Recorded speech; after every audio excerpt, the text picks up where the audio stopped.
یہ معرف باللام ہے، تو جس کلمے کے شروع میں ہم الف لام لگا دیتے ہیں تو وہ معرفہ بن جاتا ہے۔ جیسے میں نے ابھی مثالیں دی، فرسن الفرس، کتاب الکتاب، استاذ الاستاذ، آپ بہت ساری مثالیں دے سکتے ہیں، اور یہ اسم کی نشانیوں میں بھی میں نے بتایا تھا۔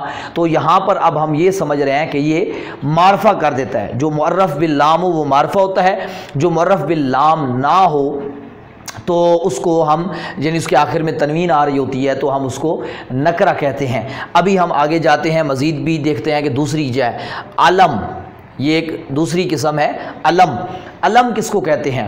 جب بھی آپ کسی بھی جگہ، چیز، مخصوص جگہ، مخصوص چیز یا مخصوص ذات کا جو نام رکھتے ہیں وہ کیا کہلاتا ہے؟ علم کہلاتا ہے۔ مثلا زینب، خالد، ناصر، جنید، پاکستان، ٹھیک ہے، الباکستان یا پاکستان، ٹھیک ہے، پاکستان، پے نہیں، با، پے کی جگہ با استعمال کرنی ہے۔ لاہور، ٹھیک ہے، کراتشی، کراچی کو کراتشی، پنجاب صوبے کا نام ہے، پنجاب، ٹھیک ہے۔ تو اس طریقے سے آپ کوئی بھی جو چیزوں کے نام ہیں یا جگہوں کے نام ہیں، مخصوص چیزوں کے نام، مخصوص جگہوں کے نام، مخصوص آدمیوں کے نام جو ہوتے ہیں اس کو آپ جو ہے وہ کیا کہلاتا ہے؟ علم، اس کو ہم علم کہتے ہیں، یعنی اس کو ہم نام، یعنی کسی مخصوص جگہ کا، آدمی کا، مخصوص شہر کا، مخصوص کسی بھی چیز کا جو نام ہوتا ہے اس کو ہم علم کہتے ہیں، اور جو بھی علم ہوتا ہے وہ معرفہ ہوتا ہے۔ عائشہ، خالدہ، ناصرہ، ابو ہریرہ، جنید، ٹھیک ہے جی، اس طریقے سے لاہور، پنجاب، کراتشی، الباکستان۔ تو اس طریقے سے کوئی بھی آپ جو مخصوص چیزیں جو اسپیسیفک مخصوص ہوتی ہیں ان کا نام جو نام رکھتے ہیں اس نام، وہ نام بھی اسم بھی ہوتا ہے، اور دوسری بات یہ ہے کہ وہ نام معرفہ، وہ علم معرفہ بھی ہوتا ہے، یعنی علم جو بھی ہوتا ہے وہ معرفہ ہوتا ہے۔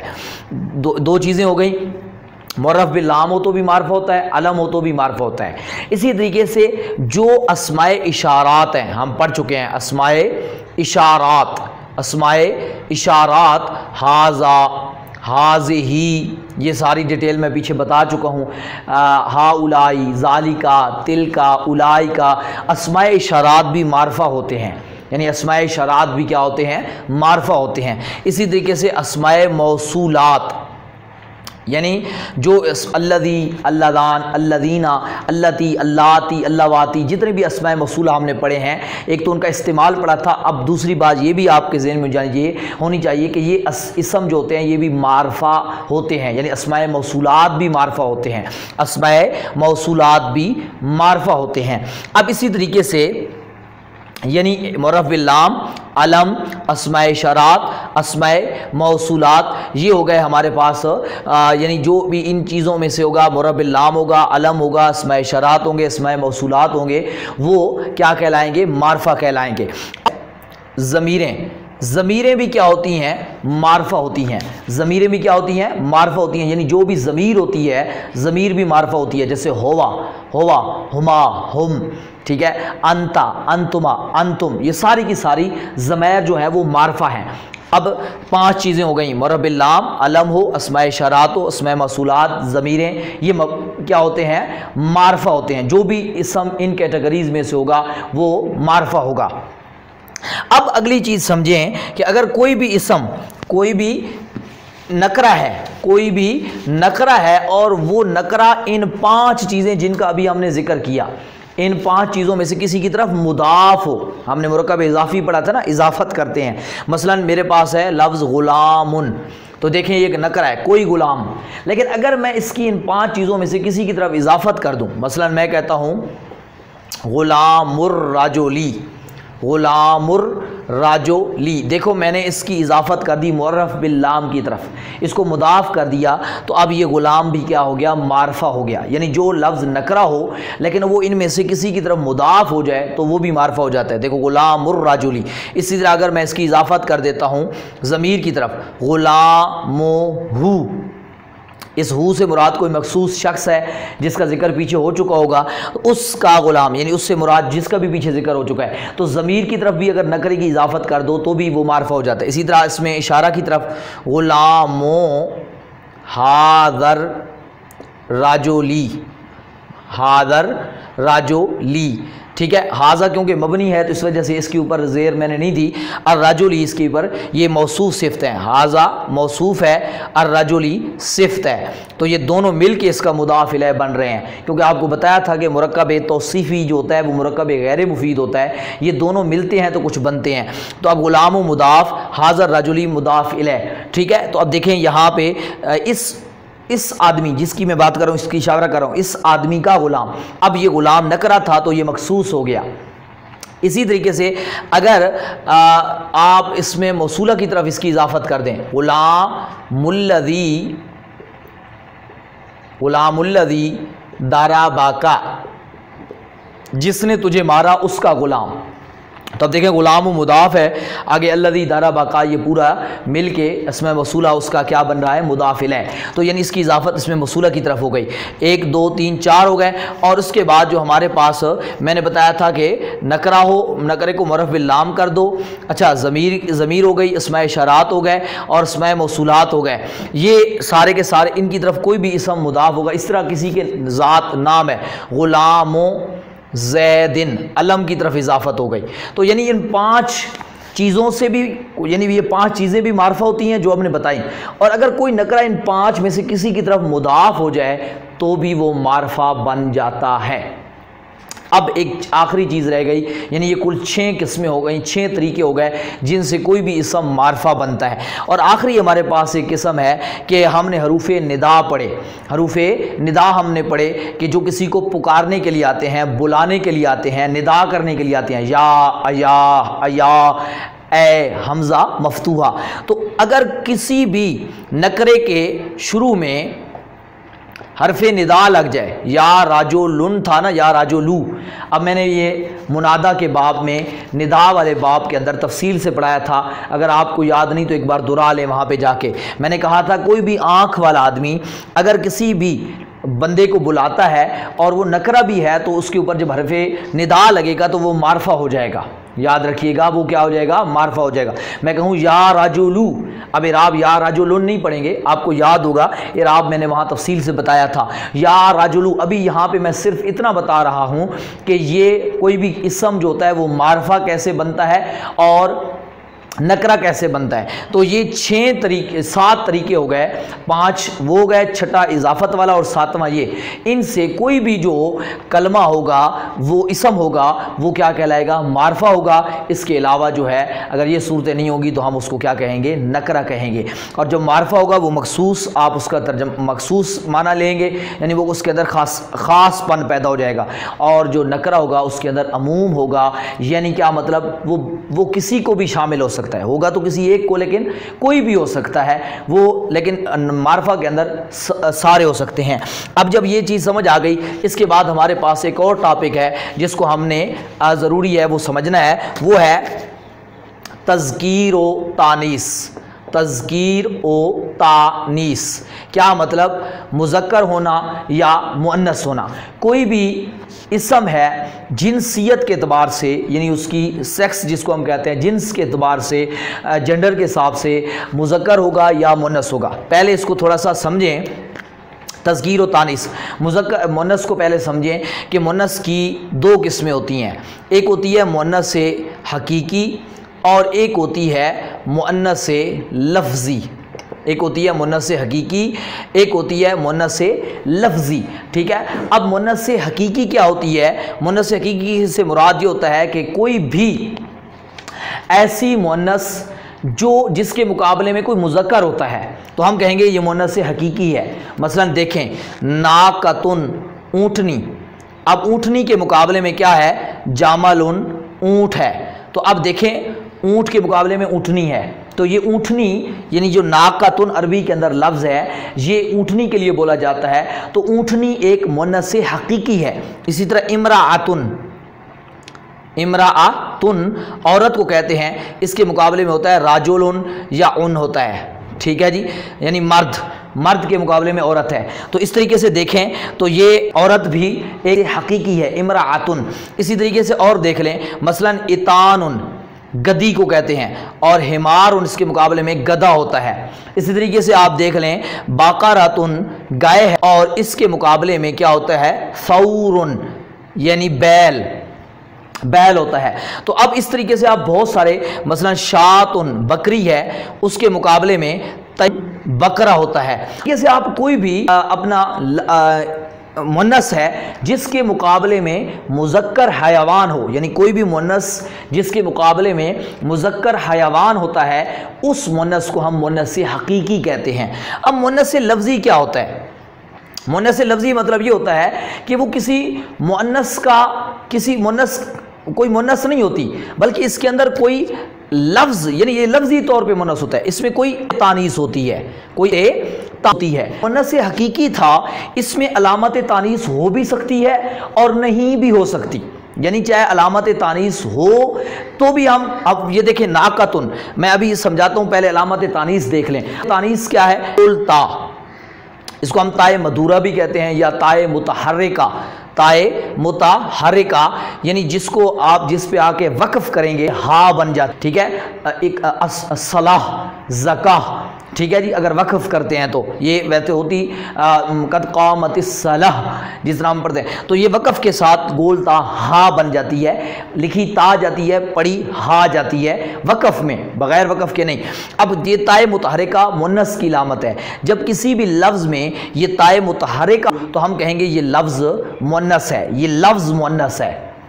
اچھا، یعنی اس لفظ کو ہم مؤنث کہیں گے. ہو سکتا ہے وہ لفظ کسی مذکر کے لیے بولا جا رہا ہو. ابھی میں سمجھاتا ہوں. دیکھیں لفظ ہے عائشہ، تو اب عائشہ کے اندر یہ گول تا پڑی ہے تو یہ تائے تانیث کی علامت پڑی ہے. فاطمہ تو، ٹھیک ہے جی، بریرہ تو، ٹھیک ہے. اب یہ دیکھیں ہیں بھی عورتوں کے نام، ہیں بھی مؤنث کے نام، ان کے اندر علامت بھی پڑی ہے، یعنی یہ ایک عورتوں کے نام ہے اور ان کے اندر علامت بھی پڑی ہے. لیکن ابھی دیکھیں طلحہ، طلحہ تو، حریرہ تو، ٹھیک ہے جی.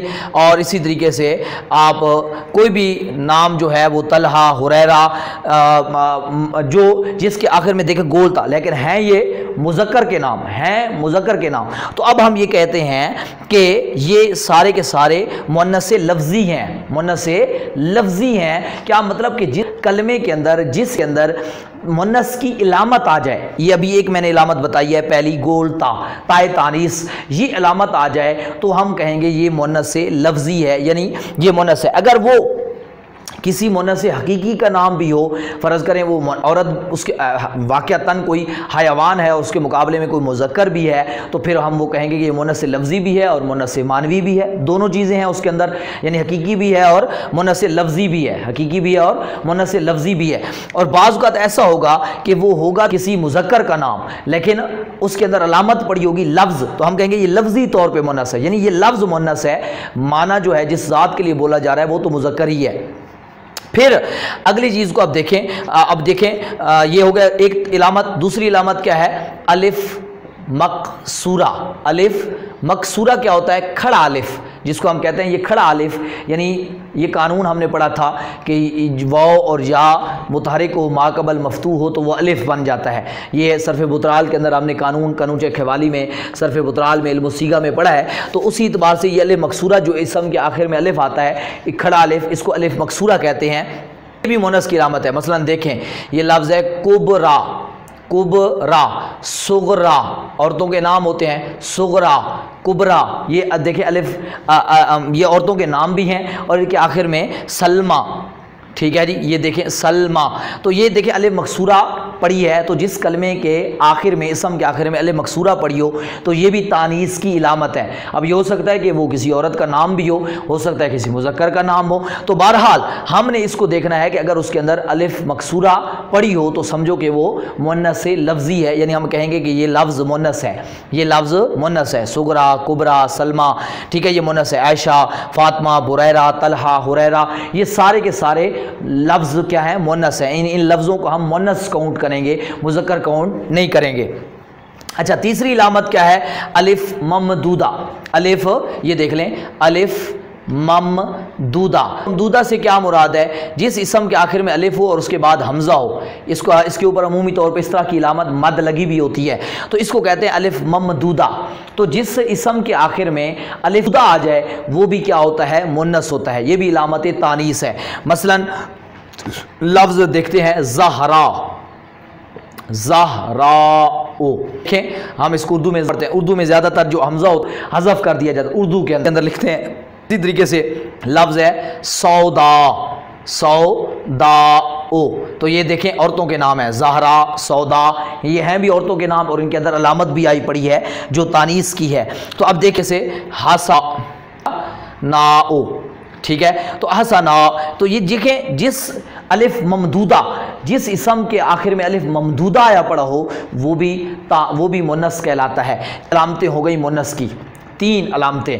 پہلی علامت مونس کی کیا ہے؟ گول تا، یعنی تائے مدورہ، تائے متحرکہ، الف مکسورہ، الف ممدودہ. اب یہ کسی بھی اسم میں آئی پڑی ہوں تو آپ سمجھ جاؤ کہ یہ اسم مونس ہے. یہ اسم یعنی یہ لفظ کیا ہے؟ لفظ کو دیکھیں گے، یہ لفظ مونس سے استعمال ہو رہا ہے، یعنی اس کو ہم مونس کریں گے. اور جن علامتیں نہ ہوں اب اس کے بعد یہ دیکھنا ہے. اب اگر یہ علامتیں ہیں تو اب یہ دیکھنا ہے کہ اگر اس میں علامت نہیں ہے تو کیا وہ کسی عورت کا نام ہے، کسی مونس کا نام ہے، یعنی مخصوص اسی عورت، یعنی عورتوں کے لیے وہ مخصوص طور پہ ہے. تو مثلا ایک لفظ ہے زینب، ایک لفظ ہے ہمارے پاس، یہ دیکھیں میں لفظ لکھ دیتا ہوں. یہ لفظ ہمارے پاس ہے زینب، زینب. اب زینب کے اندر کوئی بھی علامت لفظی طور پہ نہیں، ٹھیک ہے جی، لفظی طور پہ. اسی طرح ایک لفظ ہے سعادو، یہ عورت کا، یہ زینب، سعاد، یہ دونوں عربی کے اندر عورتوں کے نام ہیں، یعنی مخصوص طور پہ. ہماری اردو میں بھی زینب نام عورتوں کا رکھا جاتا ہے، مردوں کا نہیں رکھا جاتا. اگرچہ ان میں کوئی علامت مذکر کی نہیں، مونس کی نہیں بھی ہے، لیکن یہ مونس کے نام ہیں، مونس حقیقی کے نام ہیں، یعنی مونس کا ہی اس کو ہی نام دیا جاتا ہے ان لفظوں سے.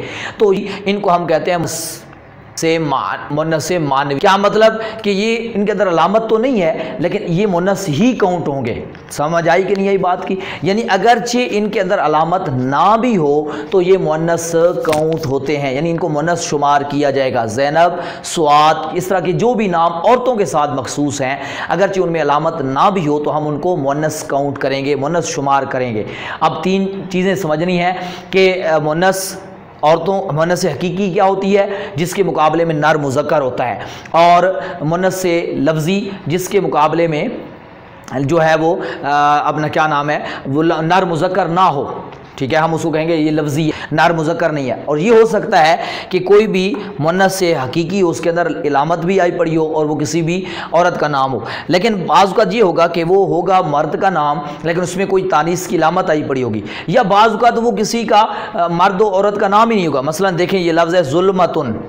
اب دیکھیں ظلمتن کے آخر میں گول تا پڑی ہے تو یہ مونس ہے، یہ مونس ہے. اس طریقے سے کیونکہ ظلمت کے مقابلے میں نور ہوتا ہے، ظلمت کے مقابلے میں کوئی مذکر نہیں ہے، اندھیرے کو کہتے ہیں اندھیرا. تو اس طریقے سے لفظ اگر اس کے اندر تانیث آ جائے مذکر کا لیے مونس کے لیے ہو، تانیث کی یہ 3 علامتیں ہیں تو اس کو ہم مونس شمار کریں گے کہ یہ ہم کہیں گے کہ یہ لفظ مونس ہے، یہ لفظ مونس ہے. اس طرح اگر کسی مونس کا نام استعمال ہوتا ہے اس میں علامت نہ بھی ہو، صرف مونس کے لیے وہ لفظ یوز ہوتا ہے تو اس کو بھی یہ مونس ہے. اگر ایسا لفظ جو ہم اس کے اندر مذکر بھی اس کے مقابلے میں تو ہم کہیں گے یہ مونس بھی ہے اور مونس حقیقی ہے، یعنی اس کو نر جاندار تو اس کو بھی ہم حقیقی. جس طرح اب یہ گدی کو کہتے ہیں تو یہ بھی مونس ہو گئی، ٹھیک ہے، اگرچہ اس میں علامت دیکھیں کوئی بھی نہیں پڑی ہوئی. تو باقرتن میں تو ہے، علامت بھی ہے اور یہ مونس اس کے مقابلے میں مذکر بھی ہے. شاتن، اس طریقے سے امراتن، ناک، ان سب کے اندر علامت بھی آ رہی ہے. لیکن بعض ایسے ہوں گے کہ جو مونس ہوں گے لیکن ان کے اندر علامت نہیں ہوگی لیکن ان کے مقابلے میں نر مذکر ہوگا تو ان کو بھی آپ نے مونس سے حقیقی کاؤنٹ کرنا ہے، ان کو سمجھیں گے کہ یہ مونس ہے. تو یہ مونس کی پہچان میں نے بتا دی. اب اس کے مقابلے میں جو ہوتا ہے جس کے اندر یہ علامات نہیں ہوں گی یا جو کسی مونس کا نام نہیں ہوگا تو ہم اس کو مذکر ہی شمار کریں گے. اب یہاں ایک آخری چیز جو ہم بیان کریں گے اور پھر ہماری بات اس مونس کا سبق کمپلیٹ ہو جائے گا، مکمل ہو جائے گا.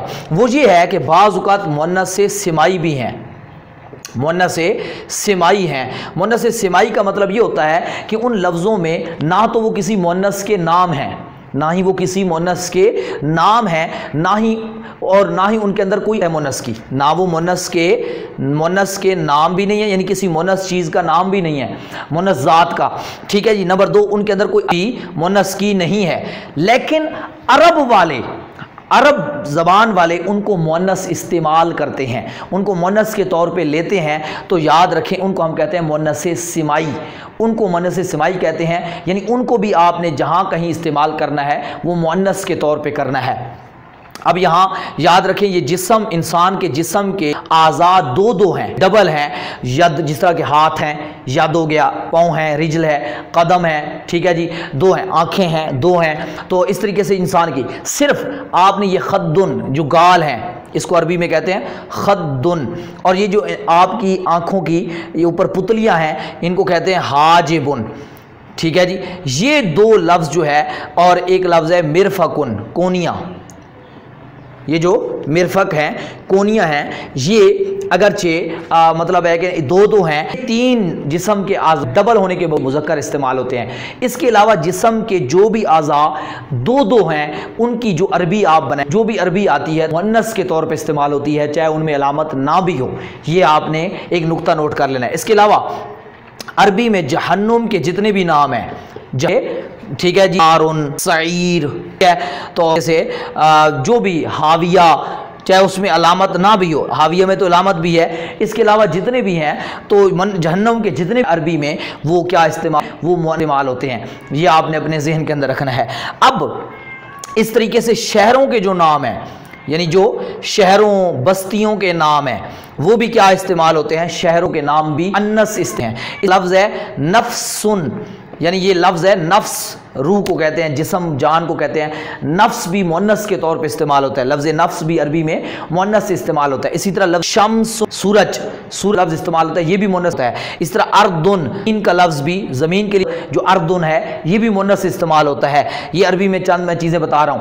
اب حروف تہجی جو ہیں، حروف تہجی سے مراد با، تا، ثا، جیم، ہا، خا، دال، یہ جو حروف تہجی ہیں اگر یہ بطور لفظ استعمال ہو رہے ہوں، یعنی جیسے مثلا میں کہوں البا، سے مراد لفظ با ہے، با سے مراد حرف لفظ با ہے، اپنا ساؤ، الجیم آؤ، تو یاد رکھیں یہ حروف تہجی جو ہیں یہ مذکر بھی استعمال ہوتے ہیں اور مؤنث بھی استعمال ہوتے ہیں، یعنی ان کو آپ دونوں طریقے سے آپ کے پاس اختیار ہے۔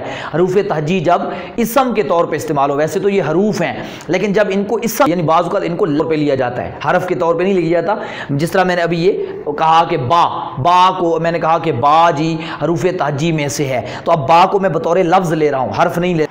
تو اب یہاں پہ یعنی ہاں اگر جب کلمے میں استعمال کرتا ہوں، جیسے دیکھو براقت، تو اب یہاں جو با استعمال ہوئی ہے، را، کاف، تا، یہ بطور حرف استعمال ہوئی ہے، لیکن ابھی میں جب ویسے کہوں گا کہ کی با، برکت کی با جو ہے اس کے اوپر زبر آتی ہے، تو یہ برکت کی با جو میں کہہ رہا ہوں تو یہ مطلب ہے کہ بطور لفظ لے رہا ہوں۔ تو جب بطور لفظ آتے ہیں تو حروف تہجی کو آپ مذکر بھی استعمال کر سکتے ہیں اور استعمال کر سکتے ہیں۔ یہ چند اضافی فوائد تھے جو میں نے آپ کے سامنے رکھے، جن کو آپ نے اپنے ذہن کے اندر بٹھانا ہے، درائی کرنی ہے، میں انشاءاللہ جو مشق دی جائے اس مشق کو بھی کرنی ہے، اس سے آپ کو بہتری ہوگی، اور یہ بہت اہم سبق ہے جس کا آگے بھی آپ کو فائدہ ہوگا، پچھلے اسباق میں بھی فائدہ ہوگا۔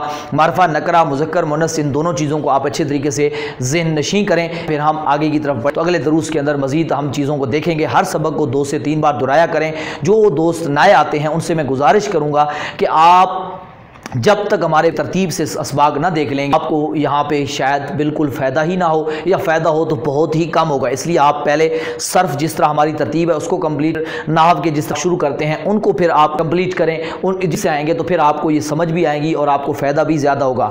اور آپ کوشش کیا کریں دیگر احباب تک بھی ان اسباق کو پہنچائیں، اس چینل کو مزید پھیلائیں، دوسروں تک پہنچائیں، تاکہ جو ہمارے طلباء کے درمیان یہ بات پائی جاتی ہے کہ جی صرف و نحو بہت مشکل ہے، ان کو پتہ چلے کہ صرف و نحو تو کھیل ہے، بہت ہی آسان ترین چیز۔ تو اللہ تعالیٰ سے دعا ہے اللہ تعالیٰ عمل صالح کی توفیق عطا فرمائے۔ والحمدللہ رب العالمین۔